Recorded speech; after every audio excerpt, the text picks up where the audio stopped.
যশোরের মনিরামপুর উপজেলার সম্মিলনী মাধ্যমিক বিদ্যালয়ে অনুষ্ঠিত হলো জুলাই গণ অভ্যুত্থান দিবস।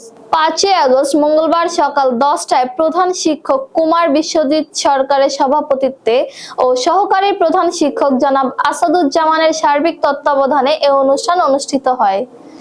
অনুষ্ঠানে বিদ্যালয়ের ছাত্রছাত্রীরা জুলাই আন্দোলনের পটভূমি তুলে ধরেন এবং প্রতিজ্ঞা করেন আগামীতে দেশের জনগণের যে কোনো ন্যায্য অধিকার আদায়ে তারা বদ্ধপরিকর। এই সময় এসটিভি মনিরামপুর উপজেলা প্রতিনিধি নয়ন হাসান বলেন, দেশের প্রতিটি ক্রান্তি লগ্নে সবার আগে ছাত্ররাই এগিয়ে এসেছে।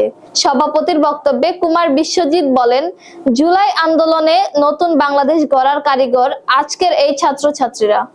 সবশেষে জুলাই আন্দোলনে শহীদ ও আহতদের জন্য আল্লাহর নিকট দোয়া প্রার্থনার মধ্য দিয়ে শেষ হয় অনুষ্ঠানটি।